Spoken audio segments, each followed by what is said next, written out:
تو بھی ہمارا بلیف یہ ہے کہ یہ جو آپ کو بہت لاکھوں سال پرانے ڈھانچے ملتے ہیں، یہ ہومو ایریکٹس کے یا ہومو سیپینس کے ڈھانچے ضرور ہوں گے، جو ہم سے ملتے جلتے بھی ضرور ہوں گے،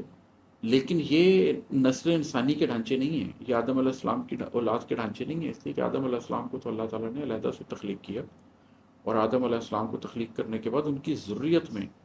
جو انسان تھے وہ باشعور انسان ہیں، وہ باروح انسان ہیں جن کا آخرت میں حساب کتاب ہو۔ تو آدم علیہ السلام سے جو اسپرچولی کانشیس انسانوں کی ایک نسل چلی ہے،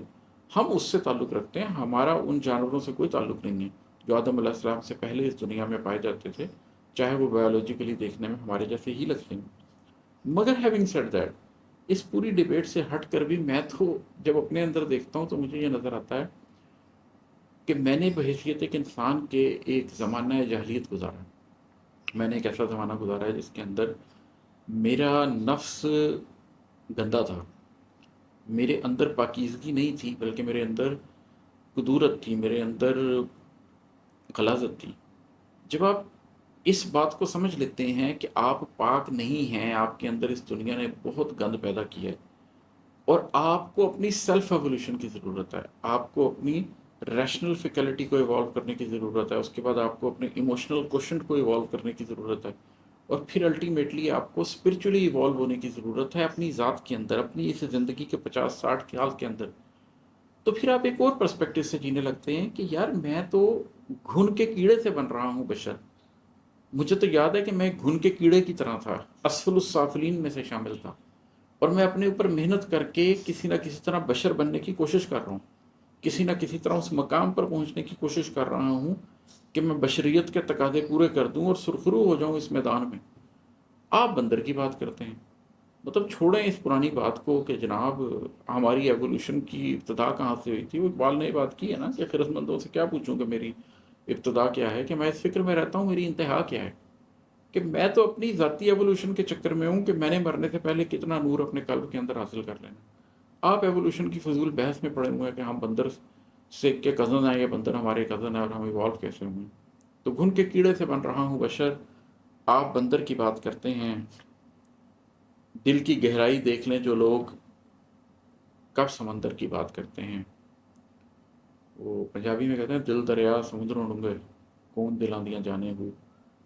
کہ جو دل دریا ہیں وہ تو سمندروں سے بھی ڈونگے ہوتے ہیں، سمندروں سے بھی گہرے ہوتے ہیں۔ تو جو شخص اپنے دل کی گہرائی جان لے، جو شخص نسل انسانی کے قلوب کی گہرائی جان لے، اور یہ جان لے کہ اس کی تہ میں کیسے کیسے موتی ہیں، اس کی تہ میں کیا کیا ہے جو وہ ڈھونڈا جا سکتا ہے، وہ پھر سمندر اس کے لیے کوئی چیز نہیں ہے۔ وہ دنیا کے سمندروں کے اندر جا کر وہاں پر موجود میرین لائف سے زیادہ اپنی ذات کے سمندر میں اتر کر اس کی تہ میں موجود موتی ڈھونڈنا چاہتا ہے، اپنی ذات کو کھوجنا چاہتا ہے، اپنی ذات کی ایولیوشن کے اوپر کام کرنا چاہتا ہے۔ اور یہ ایک شعر ہے، یہ ایک سفر میں نے کیا تھا اس کے تناظر میں ہے، یاد کرتے ہیں وہ پہاڑ کی سیر، آج پھندر کی بات کرتے ہیں۔ اگر آپ میں سے کبھی کسی نے گلگت شہر سے ٹریول کیا ہو گاہ کچھ کی طرف، اور پھر آگے یاسین ویلی وغیرہ کراس کی ہو، اور پھر وہ اس طرف گیا ہو جہاں پر پولو فیسٹیول ہوتا ہے، تو رستے میں ایک بڑی خوبصورت جگہ آتی ہے جس کو پھندر کہتے ہیں۔ تو بہت خوبصورت، بہت سینک چھوٹا سا گاؤں ہے، دریا ہے اس کے ساتھ ہی بہت اونچے اونچے پہاڑ ہیں، دریا کے بیچ میں کچھ جزیرے ہیں، ان کے اوپر کچھ لوگوں نے بڑے خوبصورت ریزورٹس بنائے ہوئے ہیں۔ تو نہایت ہی دلکش جگہ ہے جہاں پر آپ ٹائم اینڈ اسپیس ایک طرح سے آپ کو جا کے لگتا ہے کہ رک گئے ہیں، اور آپ کو محسوس ہوتا ہے کہ آپ بیٹھ کر اپنی روح سے بات کر سکتے ہیں، اپنی ذات سے بات کر سکتے ہیں۔ تو ایک زمانے میں بھی وہاں سیر کرنے گیا تھا، تو اس حوالے سے ہے کہ یاد کرتے ہیں وہ پہاڑ کی سیر، آج پھندر کی بات کرتے ہیں، اور ہے کہ بے ہنر بے شعور شخص عماد، بے ہنر بے شعور شخص عماد کس مچھندر کی بات کرتے ہیں۔ بیسیکلی میر کا ایک بڑا مشہور شعر ہے کہ